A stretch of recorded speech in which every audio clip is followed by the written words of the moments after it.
Boys بلند صلوات. اللهم صل على محمد وآل محمد وعجل فرجهم. سورة فاتحة.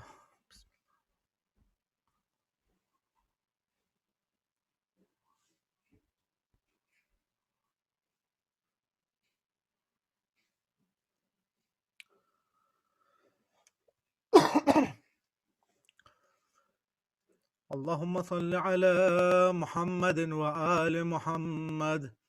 اللهم صل على محمد وآل محمد. اللهم صل على محمد وآل محمد وعجل فرجهم يا كريم. بسم الله الرحمن الرحيم. الله لا إله إلا هو الحي القيوم لا تأخذه سنة ولا نوم له ما في السماوات وما في الأرض من ذا الذي يشفع عنده إلا بإذنه يعلم ما بين أيديهم وما خلفهم ولا يحيطون بشيء من علمه إلا بما شاء وسع كرسيه السماوات والأرض ولا يعوده حفظهما وهو العلي العظيم. لا إكراه في الدين قد تبين الرشد من الغي فمن يكفر بالطاغوت ويؤمن بالله فقد استمسك بالعروة الوثقى لا انفصام لها والله سميع عليم. الله ولي الذين آمنوا يخرجهم من الظلمات إلى النور والذين كفروا أولياءهم الطاغوت يخرجونهم من النور إلى الظلمات أولئك أصحاب النار هم فيها خالدون. صدق الله العلي العظيم. اللهم صل على محمد وآل محمد. اللهم صل على محمد وآل محمد. اللهم صل على محمد وآل محمد وعجل فرجهم يا كريم.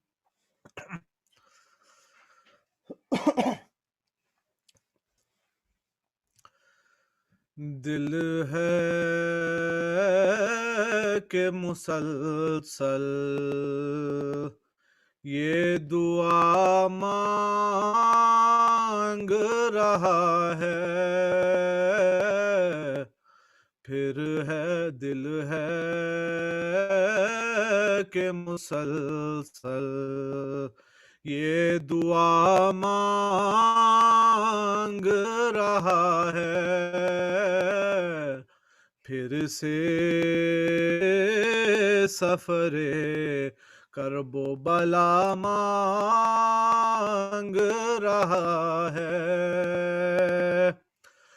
افسوس ادا کرنا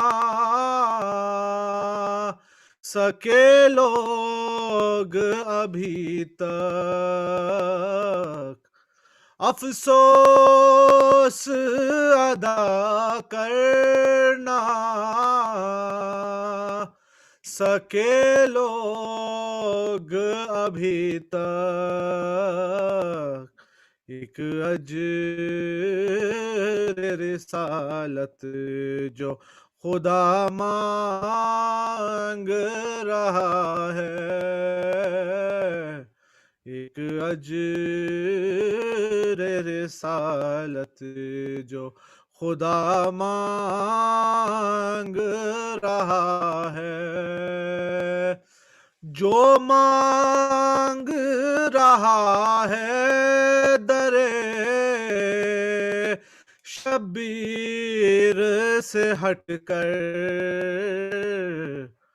جو مانگ رہا ہے درے شبیر سے ہٹ کر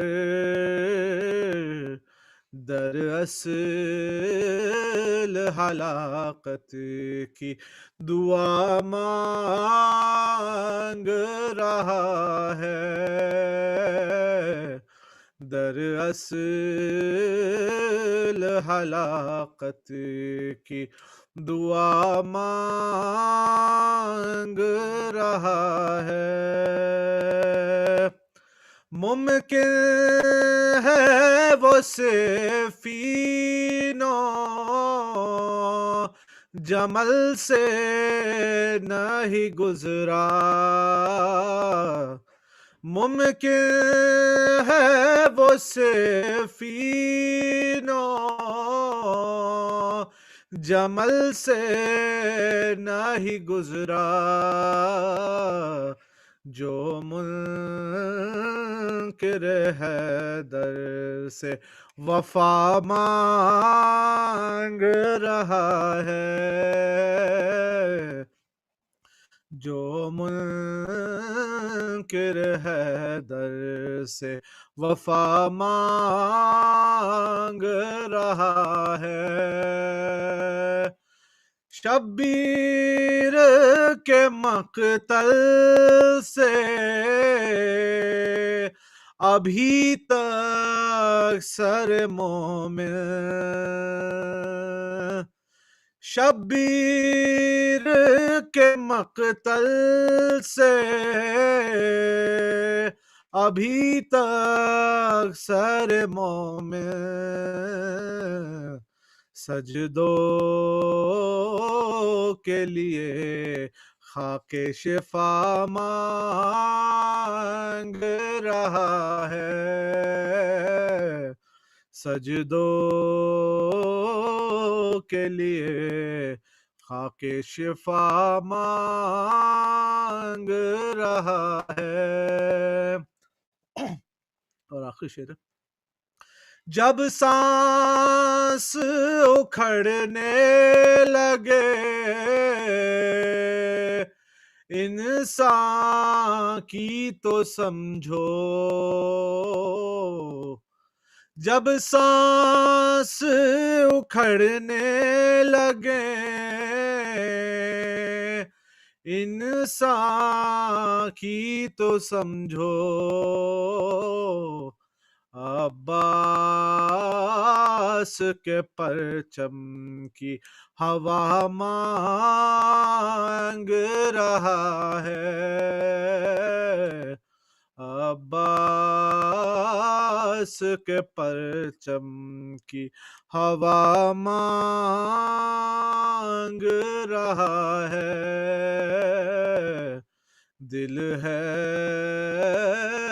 کہ مسلسل یہ دعا مانگ رہا ہے، پھر سے سفر کرب و بلا مانگ رہا ہے۔ صلوات اللہم صلی علی محمد وعلی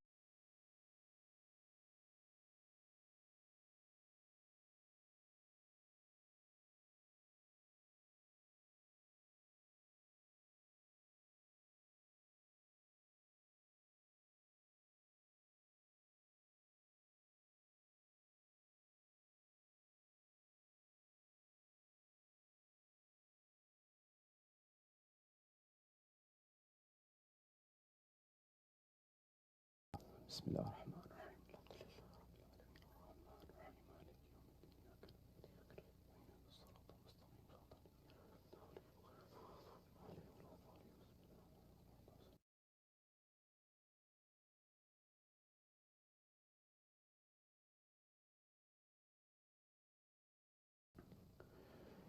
اعوذ باللہ من الشیطان اللعین الرجیم، بسم اللہ الرحمن الرحیم، فوضوا امری الی اللہ ان اللہ بصیر بالعباد، ولا حول ولا قوة إلا بالله العلي العظيم حسبنا الله ونعم الوكيل ونعم المولى ونعم النصير والصلاة والسلام والتحية والإكرام على الرسول المسدد المصطفى الأمجد المحمود الأحمد الذي سمي في السماء بأحمد وفي الأرض بأبي القاسم محمد اللهم صل على محمد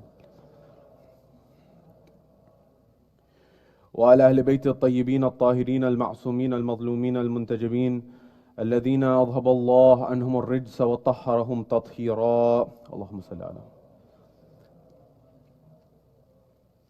وقل رب اشرح لي صدري ويسر لي أمري واحلل عقدة من لساني يفقه قولي أما بعد قال الله تبارك وتعالى في كتاب الكريم بسم الله الرحمن الرحيم إنما يخشى الله من عباده العلماء صدق الله العلي العظيم زينوا مجالسكم بالصلوات على محمد وآل محمد اللهم صل على محمد.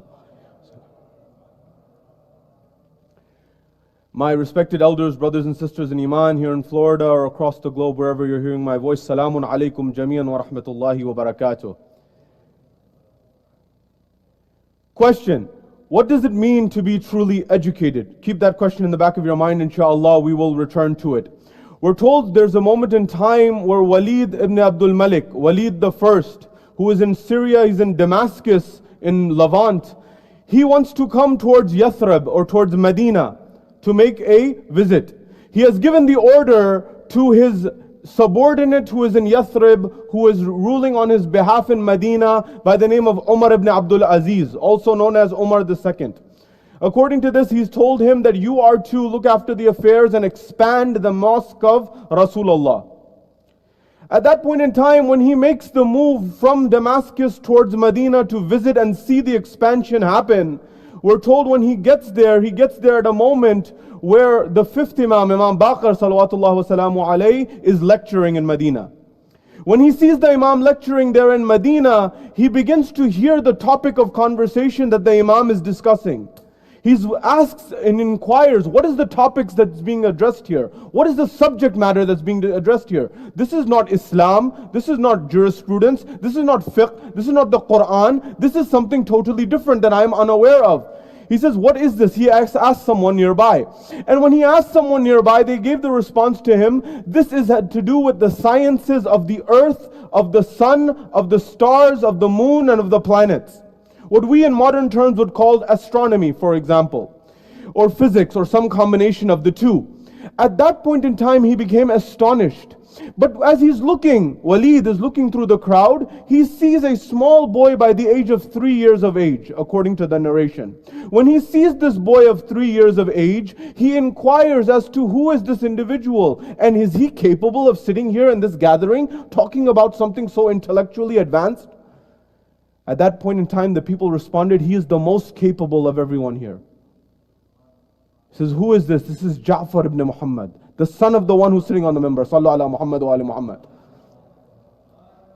He says, this is the son of the person who's sitting on the minbar of Rasulullah. Imam Baqir, his son is a Sadiq, Jafar as-Sadiq. He is 3 years old and he's the one who is sitting in attendance. He says, he's 3 and able to comprehend these things? I've not even heard of this subject. And he's comprehending? He said, he's the most capable. He said, let me test him. This was something that they had an old custom of testing the knowledge of Ali Muhammad. At that point in time, he says, young man, may I speak to you? He says, very well. He says, can you tell me who is the founder of logic?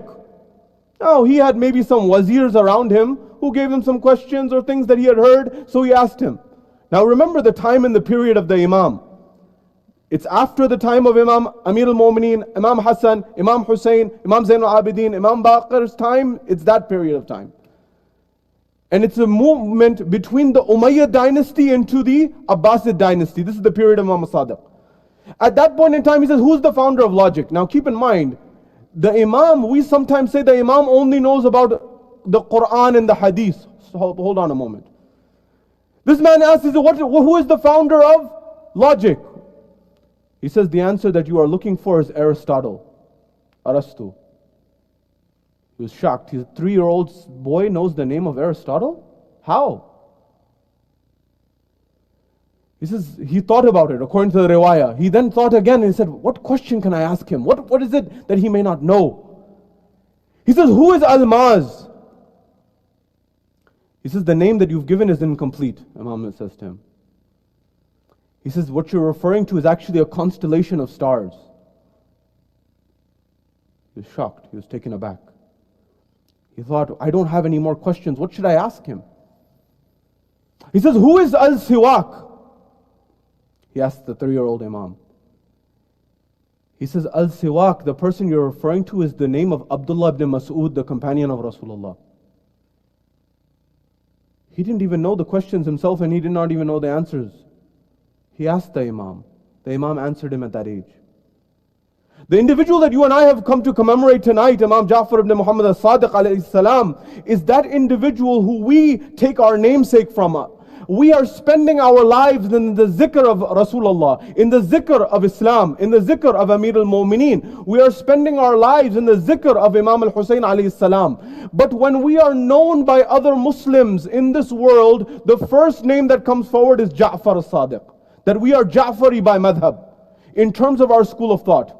Who was this individual? Who was this personality? And what gems of guidance does this great Imam give you and I? Not 100 years ago, not 200 years ago, not 1400 years ago, but today in this era and this time. There are so many aspects of the dimensions of the Imam's life. What do we take on board? Before we begin this analysis and discussing what is the university of Imam al-Sadiq alayhi salam and what is the modern education system and how do they reconcile between the two, and what it truly means to be educated, the question I asked at the beginning, we must first understand one principle, and that principle is this. There is a riwayah from the Ahlul Bayt that says, with respect to the Ahlul Bayt, whether it's the first Imam, or the 12th Imam, or the 6th Imam, or any of the Imams, in the 3 elements, they are identical. There's no difference. What are they? Number 1, in their shuja'ah, in their courage, there's no difference between them. They are the bravest of the brave. The bravery of Ali ibn Abi Talib is the bravery of Al-Mahdi, is the bravery of Al-Sadiq, is the bravery of Al-Baqir. The bravery is the same amongst all of them. What else? Number 2, their ibadah, their worship is identical. The worship of Ali ibn Abi Talib is the worship of Zainul Abidin. And the worship of Zainul Abidin is the worship of Ali ibn Abi Talib. And number 3, knowledge. They are all kulluna Muhammad in all 3 of these aspects, especially knowledge. So when we highlight the knowledge of Imam al-Sadiq alayhi salam, we are not highlighting that he is just knowledgeable and he's not shuja and he's not, God forbid, an abid of Allah. He is at the height of ubudiyah and he is at the height of courage as well, and we'll see that in a moment. But when we understand the environment in which the Ahlul Bayt existed, then we understand what are the elements that were able to be amplified during the times of certain Imams. And that's the first thing that we need to highlight, number 1. Number 2, the second element that I want to look at is what is the modern education system? What is the system that our youth, our youngsters go to? Whether it's K through 12, whether it's public schools, whether it's private schools, whether it's universities, what are the different types of universities? And what is the methodology of schooling that is given? And what's the background behind that? Because if you and I do not understand the methodology of the curricula that is taught in the schools, we don't understand what is the worldview of people living here, of our own youth, of our own community members, of ourselves. It's vital to understand where did that perspective come from. Number 2. Number 3, what is the university of Imam al-Sadiq? What was the view of Imam al-Sadiq? What was Imam al-Sadiq alayhi salam teaching? Was he teaching only Quran? Was he only teaching hadith? Was he only teaching fiqh? Or was he teaching other sciences? And if he was teaching other sciences, what are those sciences? Number 4, when we study the university of Imam al-Sadiq and the hadith of Imam al-Sadiq, do we understand the methodology of the Ahlul Bayt in terms of what it means to be truly educated? And if so, what is it meant by being truly educated as per the Ahlul Bayt? Not per modern education systems. And finally, we will conclude with the epic tragedy of the Imam alayhi salam. The sacrifice that the Imam made for you and I, it cannot be overstated and underestimated. That is something that we must understand. These are the 5 things that we'll be looking at tonight. Wherever you are, here in Florida or across the globe, wherever you're hearing my voice, from the bottom of your heart, send a salawat on Muhammad wa ali Muhammad. Allahumma salli ala. At the first level, when we look at the life of Imam Sadiq alayhi salam, I already mentioned the example of where at a very young age he was exemplifying his knowledge, number 1. Number 2, it is very well known that the Imam alayhi salam, in terms of his knowledge, he was well versed in numerous languages. For example, he was a master in the Nabatean language. Now, you may say, what is this language and who are these people? These are a people who are Arabic or Aramaic. They were part of those people who are Syriac. You see, whether it's those people who speak Hebrew, or those people who speak Arabic, or the people who speak Nabatean, they are people who are from a common geography. These are people who are generally in northern Arabia. For example, in Jordan, modern day Jordan, or modern day Palestine. They had a different way of speaking. The Imam was fluent in this, and there are numerous riwayat where someone came from that region and spoke in that language, and Imam spoke with him fluently. Documented. Number 1. Number 2, what other language was the Imam fluent in? The Imam was also fluent in Hebrew. It's documented according to the hadith. For example, there was a scenario where a group of people asked, Yabna Rasulillah, what do the Jews say when they are, for example, slaughtering their animals? Kosher, for example, meat. When they are doing that, what are they saying? The Imam told them in the Hebrew language, he translated and explained to them what it is that they are saying, for example. So the Imam has documented on numerous occasions using the Hebrew language, number 1. Number 2. Number 3, the Imam is documented using the Farsi language. Imam is in Medina, he's not in Persia. He's speaking Farsi with those people who are coming from modern day Iran or Persia and speaking to them. There's another moment where the Imam comes and there's a gathering of at least people of at least 15 different languages, and the Imam speaks to each and every one of them in their own language. The person, Allahumma salli ala Muhammad wa ala Muhammad. The companion of the Imam, he says, Yabna Rasulullah, you speak this many languages? He says, oh my dear Shia, we are the Imams of all. We speak all of the languages. These are just the ones that you've witnessed before you. So the Imam had absolute mastery in this regard, number 1. The next element of the equation that I wanted to share with you, the Imam alayhi salam, he told his Shia, do not just relegate memorizing and keeping things in your heart, write them down, because this will help you down the road. Why? You know, at the time, after Rasulullah, there were different generations according to Muslims. There's Rasulullah, then after him there's the generation of those people who are Sahaba, who are with Rasulullah, contemporaries of Rasulullah. Then after the Sahaba, those are Tabi'i. Tabi'i are those people who did not see Rasulullah, but they saw someone who saw Rasulullah. Then after Tabi'i, there's Tabi'i. Tabi'i is someone who did not see Rasulullah, they did not see a Sahabi, but they saw a Tabi'i. And then it continued to Tabi'i. These were the generations of Muslims, and many times they would hear a verse of the Quran, they would memorize it in their heart, or they heard a hadith, they would memorize it in their heart. Imam Sadiq said, make sure you endeavor to write them down, write down the hadiths. Don't just keep them in your heart. Why? Because this will help you down the road. Do you know what happened? Today, we have 4 books of our books that are called Qutb Arba, the 4 books of Shia Hadith. Al-Kafi, Man La Yahdar Al-Faqih, Tahzeeb and Istibsar. These are the 4 books of Shia Hadith. Do you know, this is called Qutb Arba'a. We used to have Qutb Arba Mi'a. We used to have 400 books of Hadith. If you know the history of Islam, you will know the Mongols invaded Baghdad and they burnt down the libraries. You know the history that's happened in the history of Muslims in terms of the travesty that's happened with respect to knowledge?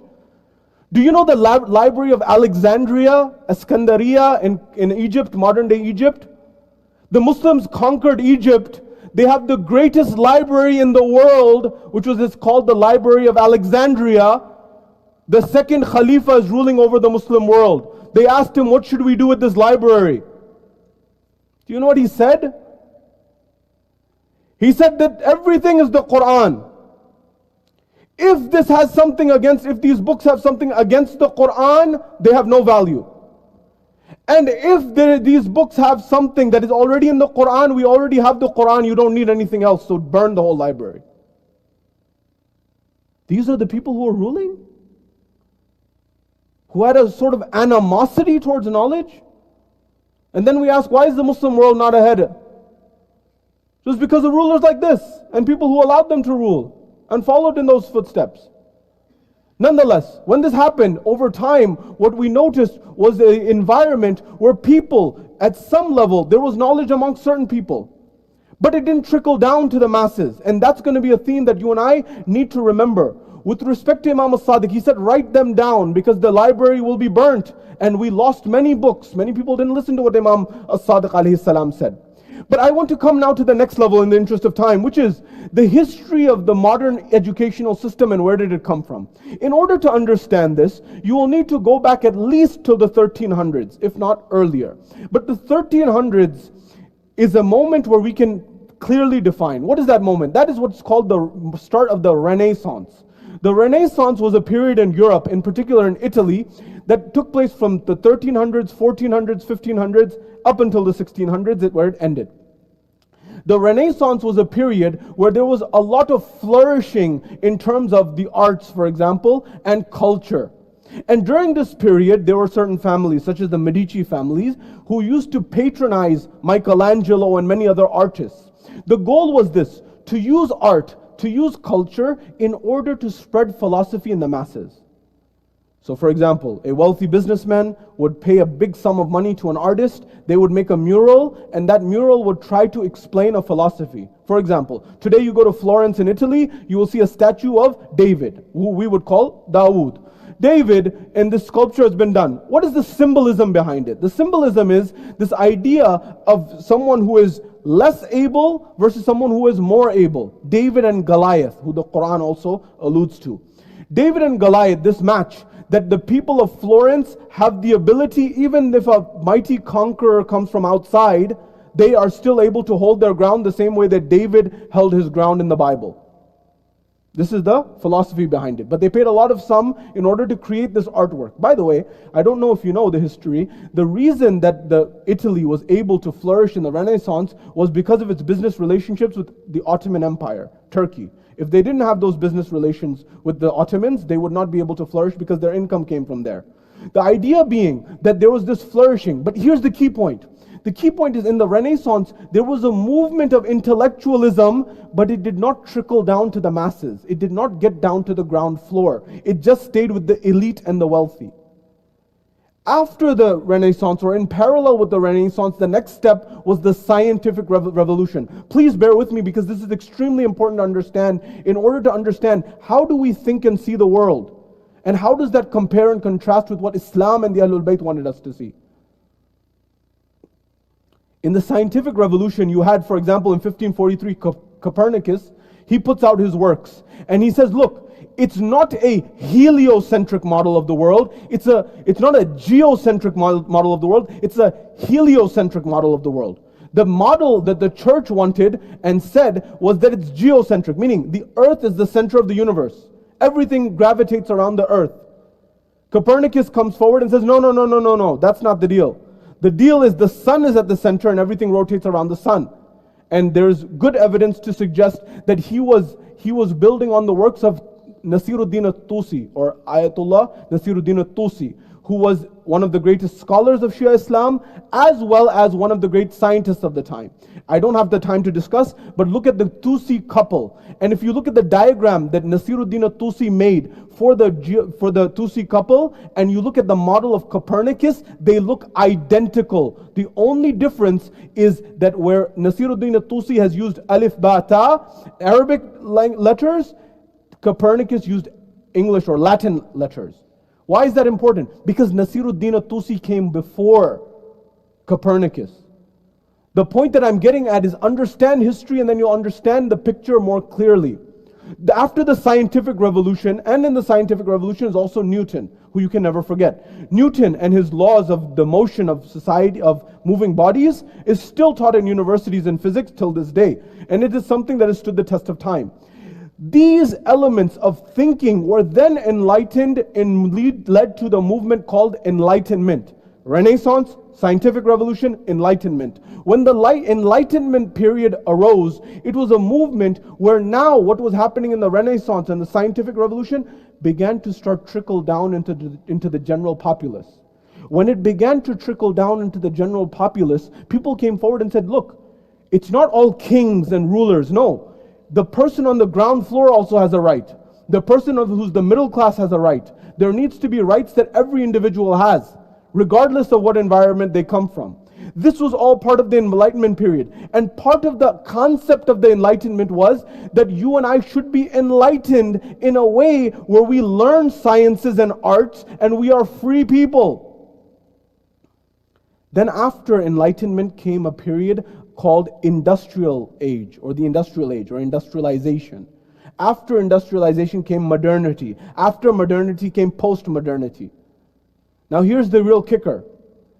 In that period in time of enlightenment, till this day, many people, some of you here may have gone to, or other people, many wealthy people especially, send their children to liberal arts colleges. For example, which ones? For example, Dartmouth College. For example, Davidson College. For example, locally, Rollins College. Do you know what the concept of liberal arts is? Why a liberal arts? What does that term mean? Why a liberal arts college? Why do people spend these hefty fees to send their children to these universities? Sometimes $50,000, $60,000, $70,000 a year. The idea of a liberal arts education is an education that liberates your mind, meaning frees your mind from the shackles of slavery. Why was that necessary? That if you teach these certain skills, for example, rhetoric, for example, grammar, for example, arts, mathematics, trigonometry and the likes, you free and open up the mind. Why was that necessary? Because in liberal arts, they say the technology is going to change. The environment's going to change. But the idea is to give you the skills and the tools that you need in order to think more clearly. And so you can make decisions in any environment. But that's not the only thing. The other element is ethics. Are you compassionate to other citizens? Number 3, do you appreciate beauty and art? Do you appreciate those things? These are Enlightenment concepts. What came after Enlightenment? What is the term I just used? The Industrial Age, the Industrial Revolution. This is where the education system that many of us have gone through began to change. It moved from liberal arts or freeing the mind to professional, vocational, and technical education. What does that mean? Education to get a job. That's not bad in and of itself. That's not bad necessarily in and of itself. Please be very careful to listen to what I'm saying here. That's not necessarily bad in and of itself. But whereas the concept of enlightenment was to free the mind, open the mind, and your job and career is one aspect of your life, in modern education, our whole focus has become our career. And education of other sorts has fallen by the wayside. So I study accounting, which is good. I study finance, which is good. I study economics, which is good. But I may not study much about ethics, about culture, about art, about what are those things that free my mind from the shackles of slavery. If I understood those elements of the equation, perhaps my life would be different. You see, some of the most successful people of our world, the education that they give their children is very different than the education that you and I go through in a general public education, or even private education for that matter. Do you and I read books? If you don't have a love for books, as per the Ahlul Bayt, let alone Western sciences and other sciences, you are an orphan. We somehow think you finish high school, you finish college, that's when education ends. Can you imagine for a moment that you go to the doctors and the doctor says you're out of shape? You need to get back into shape. Oh, doctor, no, I worked out in college. I worked out when I was younger. No, it doesn't work that way. You have to continuously eat right and exercise.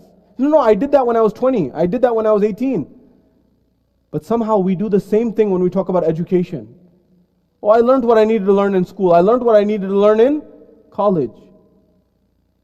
This is one paradigm of how we govern. I'm talking about the methodology of how we run our societies. Now come to this institution at the third level of Imam Sadiq alayhi salam. What was the institution of Imam Sadiq? What was the view of Imam Sadiq? The first thing that you need to understand, building on what I just said, is the institution of Imam Sadiq was built on the institution of Imam Ali alayhi salam in Kufa. The institution of Imam Ali, who used to give dars in Kufa, and he used to talk about not only jurisprudence, not only fiqh, he also used to talk about political science, he used to talk about economics, he used to talk about management, he used to talk about all of these different sciences and arts. And Imam Sadiq alayhi salam built on that foundation to expand it to talk about not only jurisprudence but physics, mathematics, astronomy, chemistry, medicine, botany, and a whole slew of different sciences. We talk about Jabir ibn Hayyan, who is the founder of, we often say chemistry, but the appropriate term is alchemy.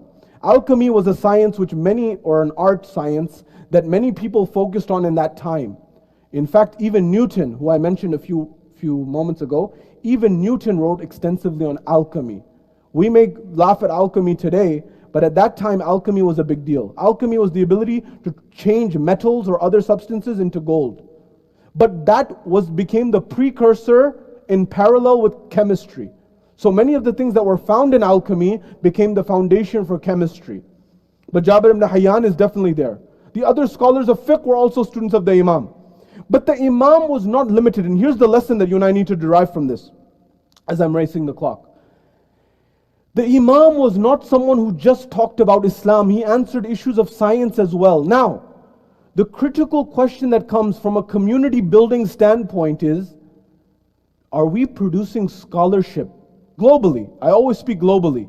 Are we producing scholarship that is anywhere near the caliber of the Imams? Yes, you may say the Imams are too high. I agree with you. The Imams are too high.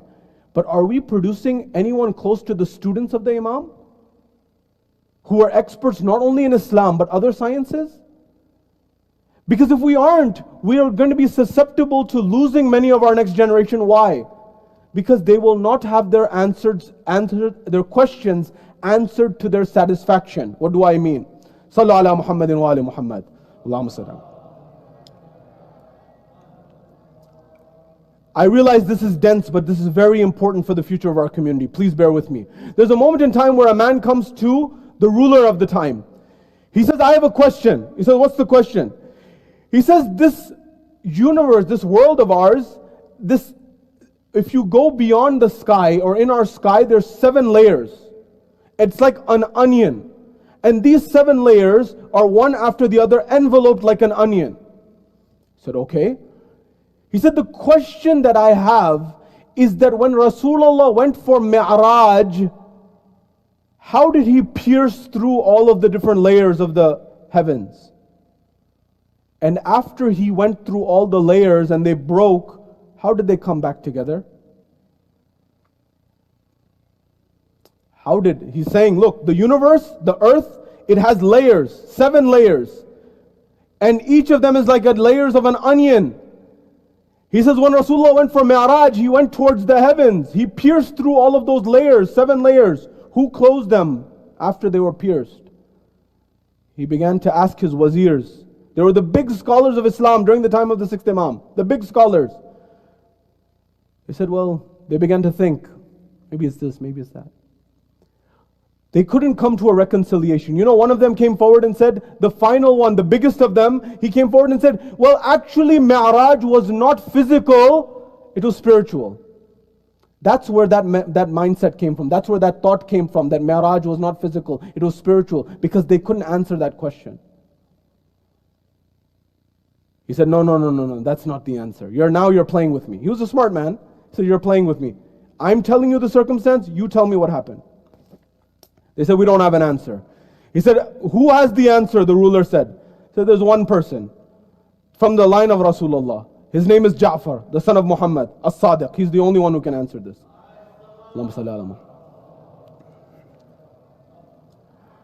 He's the only one who can answer this. He says, very well. Call him. When they called the Imam alayhi salam, he says at that point in time, the first question they asked the Imam, he says, do you believe that the ascension of Rasulullah on Mi'raj, was it physical or was it spiritual? By the way, on a side note, nobody asked about Adam.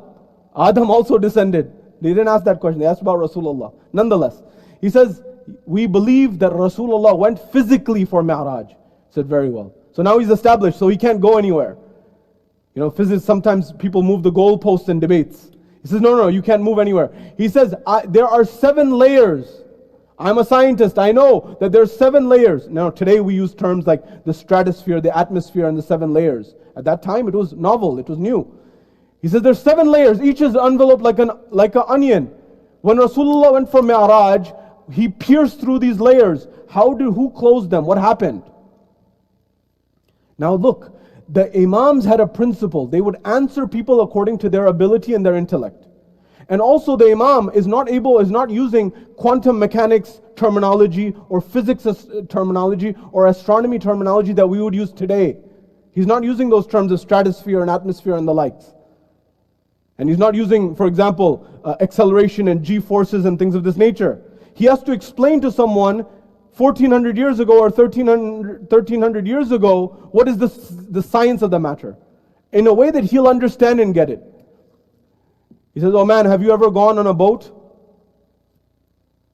I said, yes, plenty of times I've gone on the sea. He said, have you gone on the seas and have you ever been on a boat sailing in the seas? He says, yes. He said, have you ever gone at good speeds? He said, yes, I've gone on good speeds. He says, do you not see that when you are traveling in the water, in front of you, the vessel, the boat, it is ripping through the currents, and behind it the currents are closing? Have you not seen this? He became astonished. He said, I never thought of that.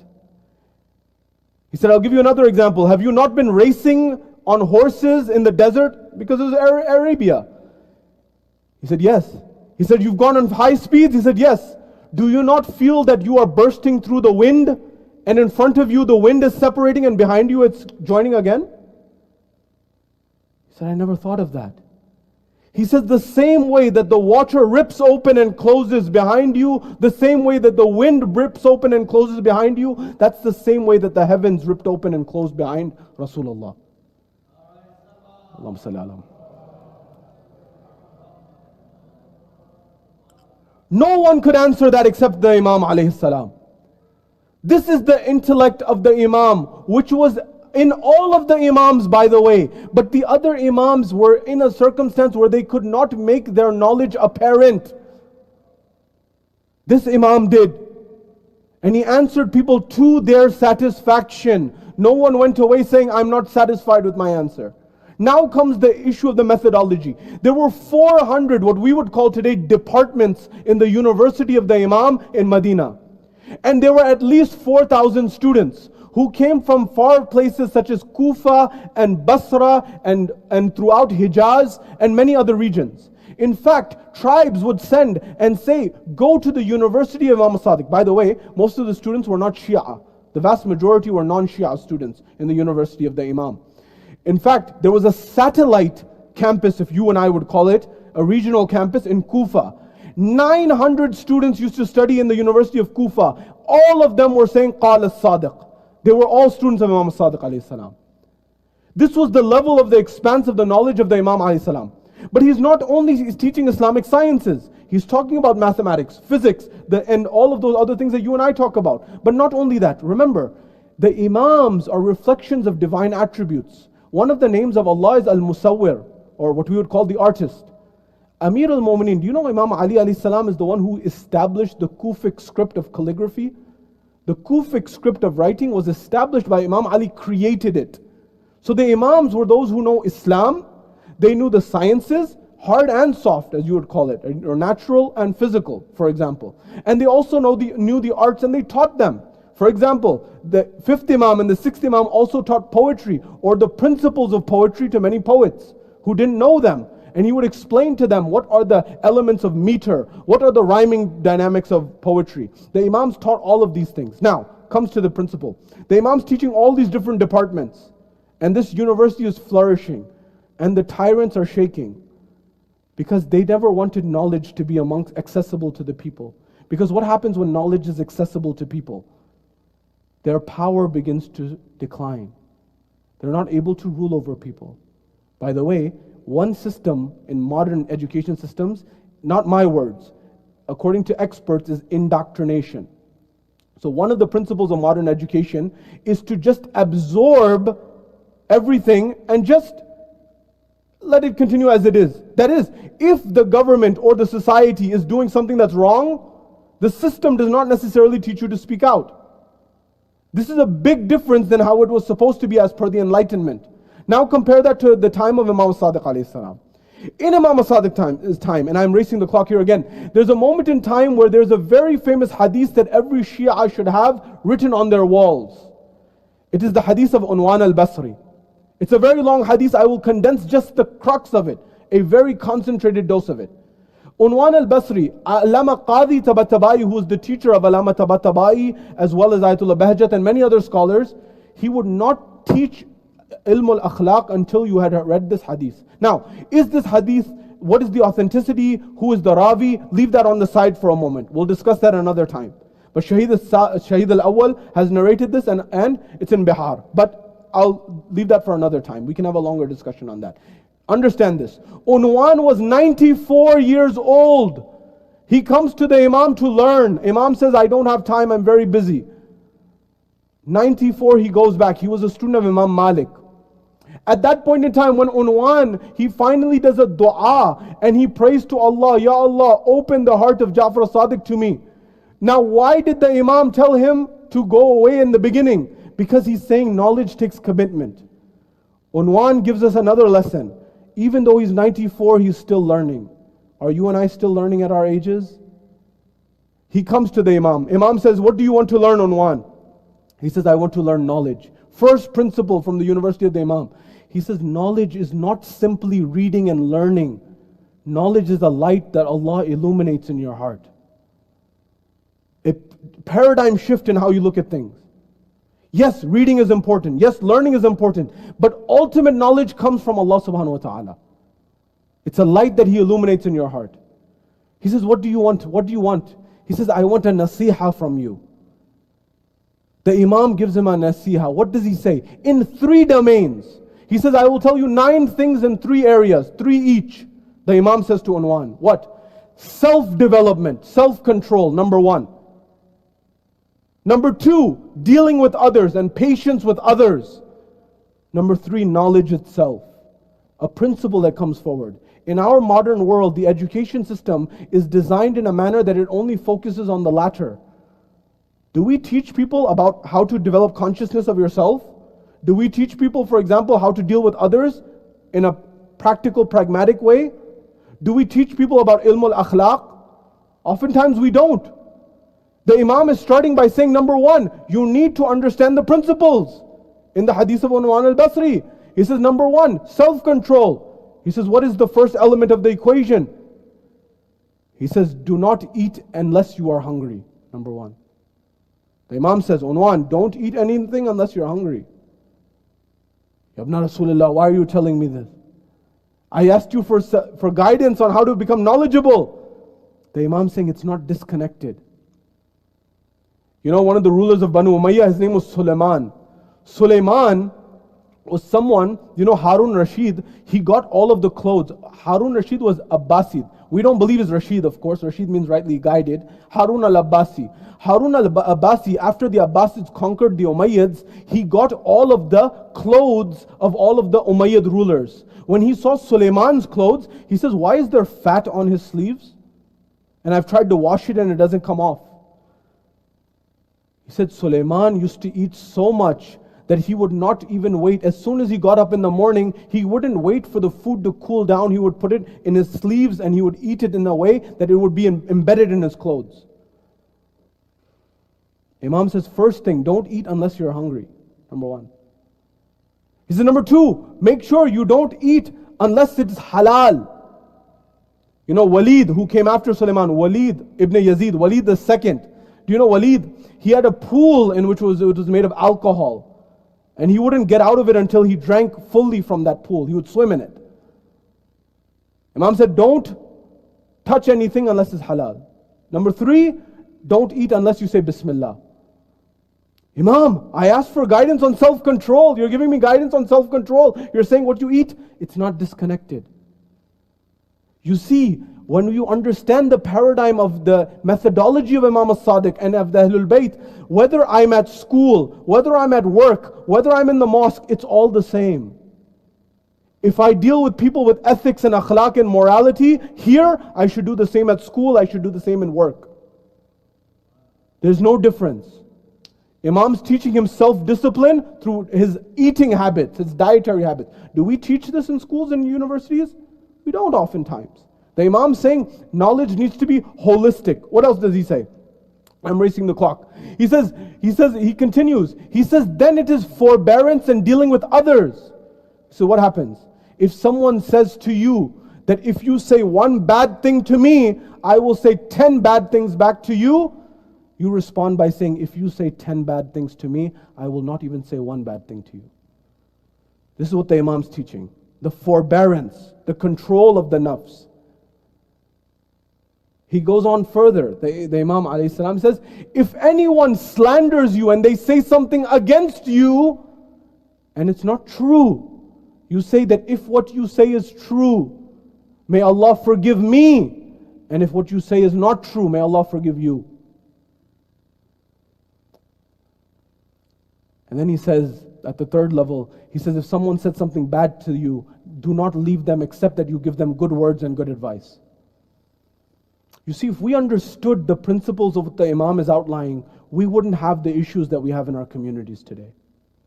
I'm talking globally.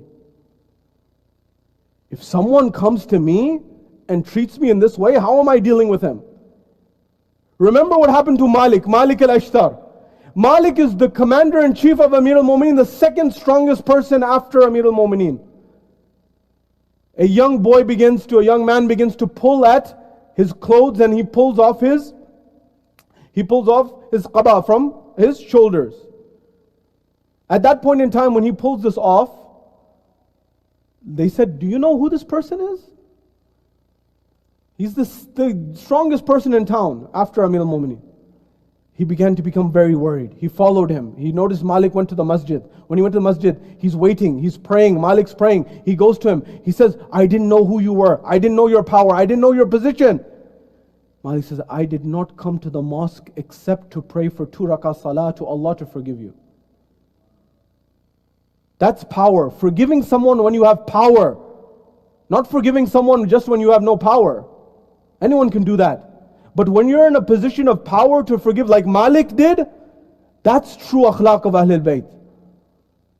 Our issues arise because we have not understood the system of the Imam. We are still operating with the education system of the modern world and the modern society, which means oftentimes might is right. That's not the principle of the Ahlul Bayt. He goes on further. He says knowledge, the third level, knowledge. He says with respect to knowledge, make sure that you ask the scholars the questions. Ask them and get answers from them. But don't ask them to test their knowledge.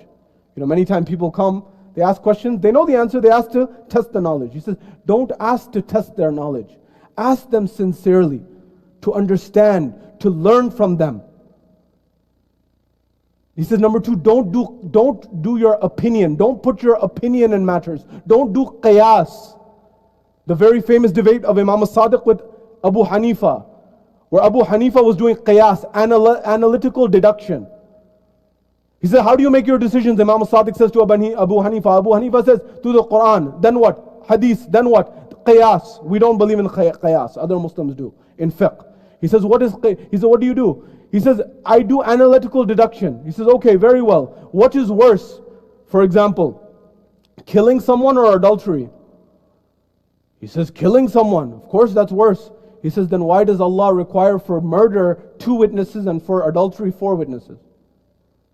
The Imam is not saying that adultery or for example, killing someone, which is worse. He's highlighting what is the problem in your methodology. If you go by the methodology that you're saying, then that means that the adultery is worse than killing. The Imam is not saying which one is worse. He's saying, look at your methodology and the cracks that are in your methodology. So he says, number 2, in the hadith of Anwar al-Basri, don't use your opinion. He says, number 3, don't make your neck a bridge on people to go on in terms of fatwas. Don't give fatwas unless you absolutely have to. The Imam gives this guidance. What's the take-home message for you and I? With respect to our knowledge, as per the University of Imam Sadiq, if we understood his principles, we would not have issues in our families, we would not have issues in our communities. Because knowledge, in our modern world, many times knowledge is just memorizing and passing an exam. As a very famous MIT professor once said, when he was asked, what will we cover this semester in our class? He said, the question is not what will we cover, the question is what will you discover? Where is your critical thinking? This is what the Imams were highlighting. Can you think on your own? Do you have the tools to think on your own? Do you have the consciousness level? I tell you, if we understood the ego in philosophy and the ego in psychology, many of the issues that we have in our communities would not exist. But we don't go to that level. Why? Why are our systems not there in that place? Another time, there's so much to say. But who's the first teacher? The first teacher that a human being has is the parents, and in particular the mother. Tonight we're commemorating a mother in the Isal al-Sawab. But I want to share a moment in time. In the riwayat it's found that there was a moment where there was a plague in Yathrib, in Medina, where Imam Sadiq was. The mother of Imam Sadiq, Farwa, found out there was a plague. Some scholars say it was smallpox. We're not entirely sure. But it was affecting children especially.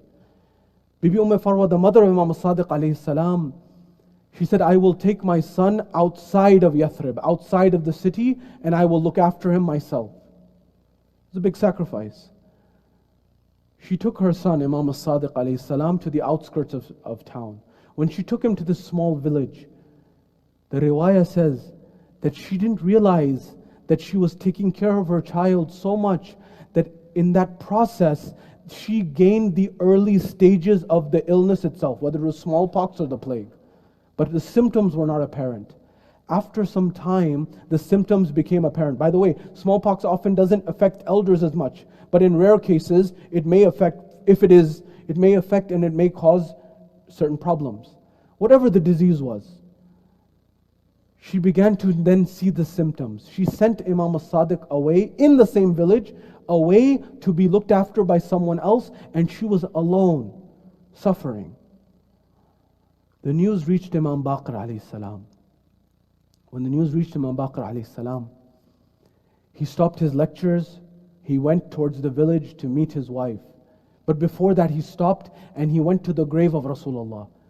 He said, Ya Rasulullah, oh my grandfather, my wife, she sacrificed for my son, for the Imam after me, to protect him. Protect her, by your sake. He made this dua and he went towards the village. When Imam Baqir alayhi salam got to the village, according to the riwayah, he said, my dear wife, how are you? She was so delighted to see Imam Baqir alayhi salam. At that point in time, he saw the symptoms that she was suffering. He said, worry not, my dear wife. Before I came here, I went to the grave of Rasulullah and I prayed for you there. And I know with the certainty in my heart that the dua that I have made to my grandfather, to Allah, through my grandfather has been accepted. And inshallah you'll be cured from this. And I have been immune to this. According to the riwayah, Bibi Farwa, she became very happy and she progressed and she survived. What is the point that I'm highlighting here? The first teacher of a child is the mother. And the sacrifice that the mother gives for a child is second to none. And this goes doubly so for our Imams. Sheikh Murtaza al-Ansari is one of our greatest scholars of the last 150 years. They came to his mother and they said, congratulations on having Shaykh al-Akbar, or the great Shaykh, as your son. She said, you didn't ask me and you didn't congratulate him that he had a mother like me. They were astonished. What do you mean? Do you know that I would never feed him without doing wudu? Did you know that I would never be with him except that I would recite to Quran to him in the womb? It is not that he came out of nowhere, but it was the efforts of these mothers that made it happen. Allahu Akbar. Ajrukum Allah. At the final moments. There's a moment in time we are told where Imam as-Sadiq alayhi salam receives news. What news does he receive? That there was a lady who was the follower of the Ahlul Bayt alayhi salam.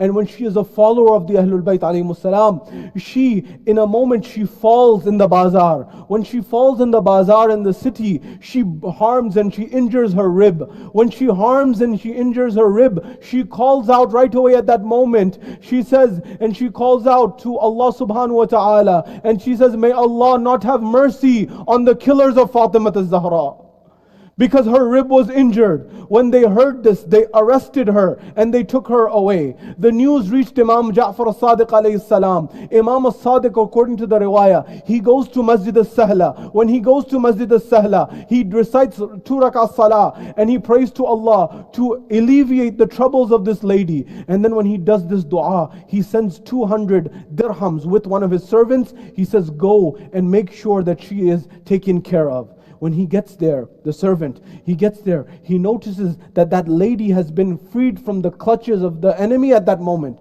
He says, what just happened? She said, I don't know. But as soon, for some reason, they were taking me away and they stopped right away.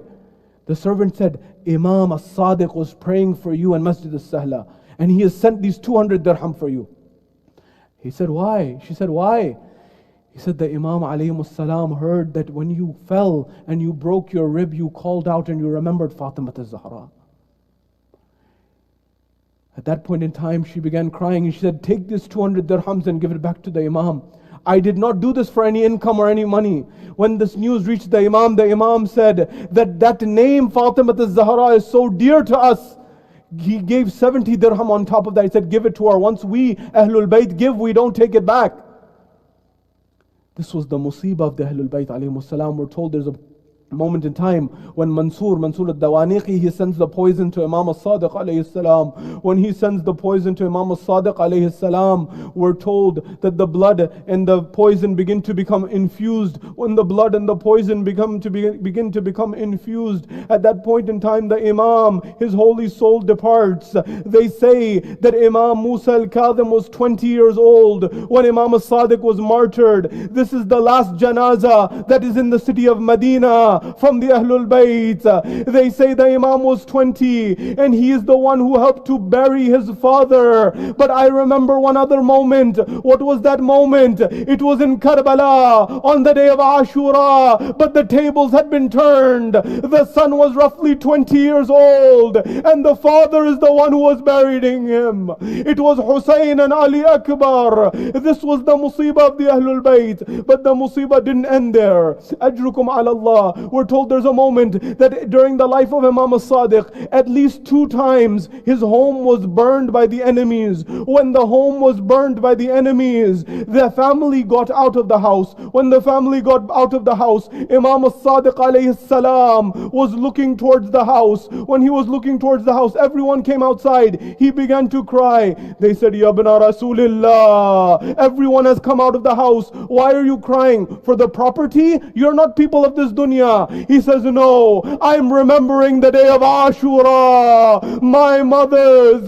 my aunts, they were running from tent to tent and they were burning the tents and there was no place for them to be. Ajrukum ala Allah. Akhri jumle azadaro. Imam ko ye bhi marhala yaad aaya, magar main haath jod ke ek jumla kahunga, ay abna Rasulillah, ay Imam as-Sadiq, ye bhi ek manzar tha, मगर इमाम हसन से पूछिए वो क्या मंजर था जब बीबी सैयदा के दरवाजे पर आग लाई गई और बीबी के रुखसार पर तमाचा लगा।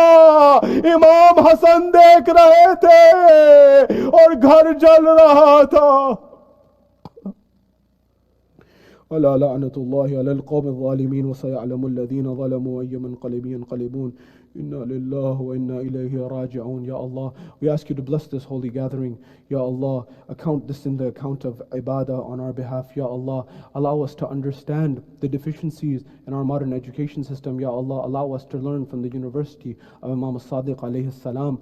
Allow us to follow in his path. Allow us to understand true knowledge in its true sense, the way the Ahlul Bayt alayhi salam wanted us to. Ya Allah, allow us to learn from the example of the Ahlul Bayt, to allow us to have the harmonious families, harmonious harmonious communities and harmonious globe with all relations, with people throughout all spectrums, the way that Imam Sadiq alayhi salam had, the way he answered questions and dealt with people who are Shia, non-Shia, people who are non-Muslims even. Ya Allah, allow us to have this ability.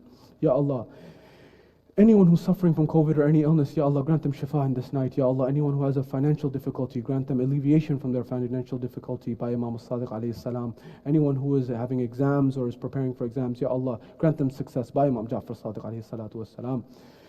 And Ya Allah, hasten the reappearance of Imam Sahib al-Asri wa Zaman and allow us to be amongst his companions when he returns. If you could please recite a Fatiha for Marhuma Varsi and for all Marhumin al-Mu'min al-Fatiha. Bismillah.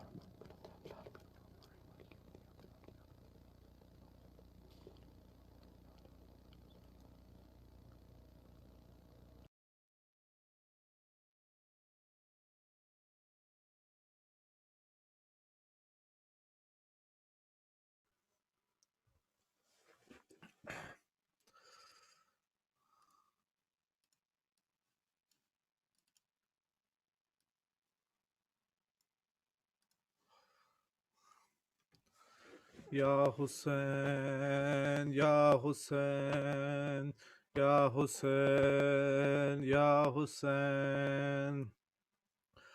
غمِ سبت پیمبر لے گئے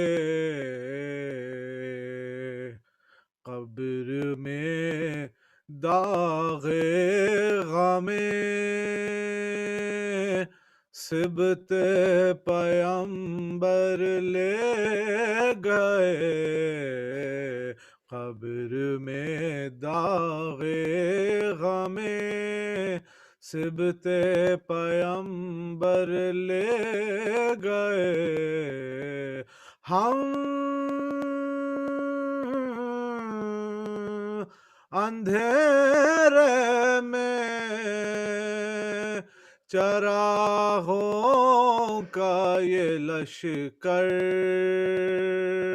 لے گئے قبر میں داغ غم سبت پیمبر لے گئے پھر نہ دیکھے آسمان نے آج تک ایسے جری پھر نہ دیکھے آسمان نے آج تک ایسے جری کربلا میں چن کے شہ جیسے 72 لے گئے قبر میں داغ غم سبت پیمبر لے گئے قبر میں داغ غم سبت پیمبر لے گئے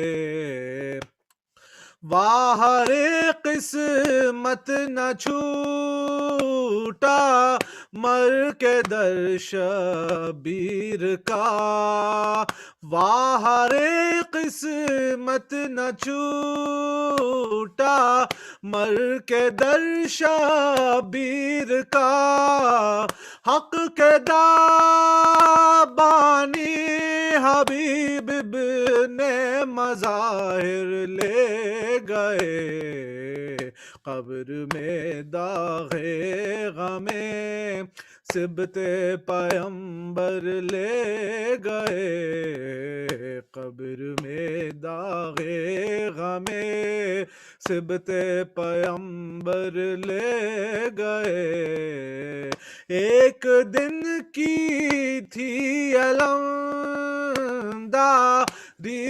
شاہ کربلا ایک دن کی تھی علمداری شاہ کربلا حشر تا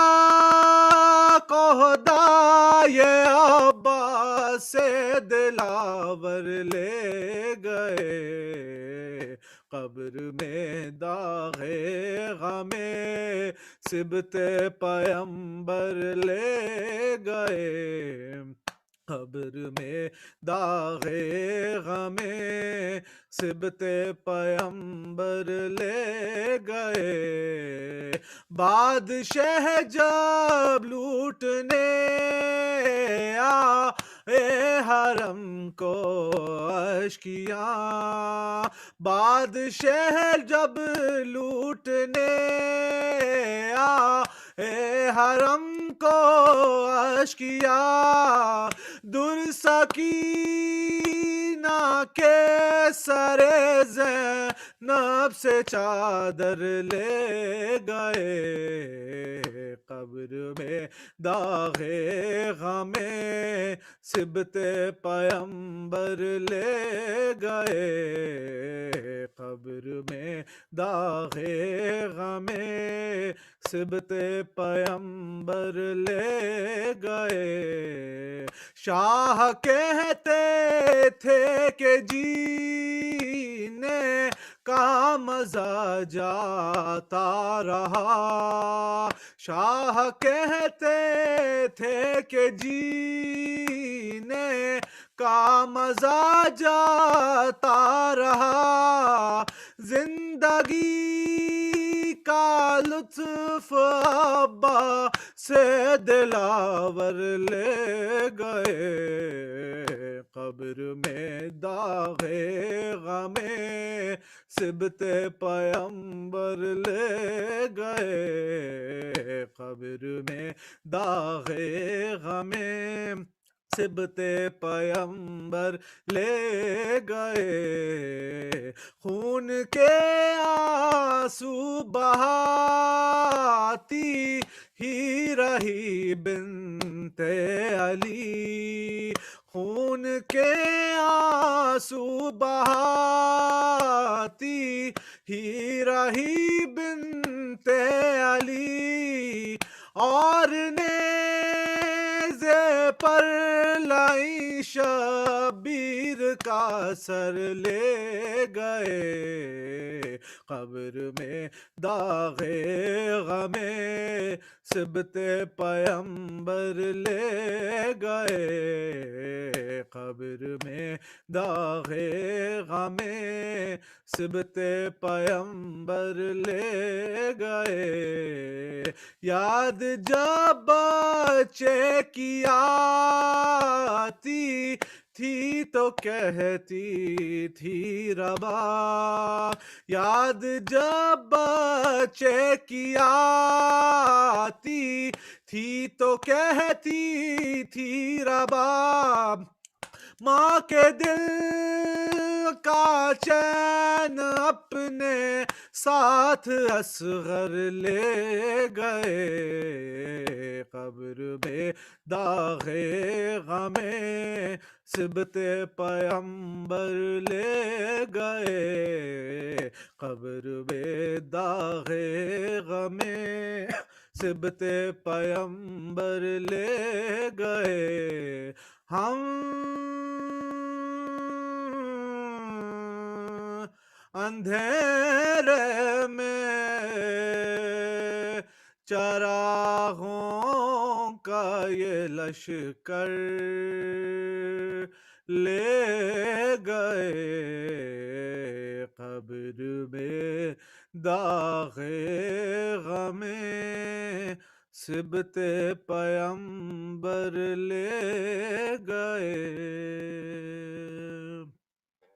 یا حسین یا حسین یا حسین صلوات اللہم صل علی محمد وعلی محمد وعجل فرجهم، اعوذ باللہ من الشیطان الرجیم، بسم اللہ الرحمن الرحیم، اللہم صل علی محمد وعلی محمد، اللہم صل علی محمد وعلی محمد، اللہم صل علی محمد وعلی محمد وعجل فرجهم یا کریم، بسم اللہ الرحمن الرحیم، اللہم کل ولیک الحجت ابن الحسن صلواتك عليه وعلى آبائه في هذه الساعة وفي كل ساعة، وليا وحافظا وقائدا وناصرا وذليلا وعينا، حتى تسكنه أرضك طوعا وتمتعه فيها طويلا برحمتك يا أرحم الراحمين. اللهم صل على محمد وآل الطيبين الطاهرين. اللهم صل على محمد وآل محمد وعجل فرجهم.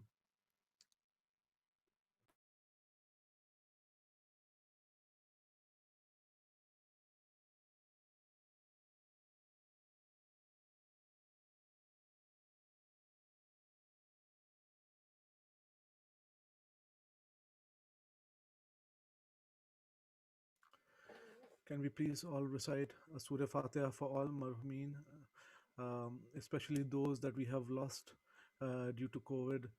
Um, and please remember all those who, all the elders of our community, especially Hussaini Center of Manitoba, like Tanveer Uncle, Wasi Bhai, and so on. Fatiha.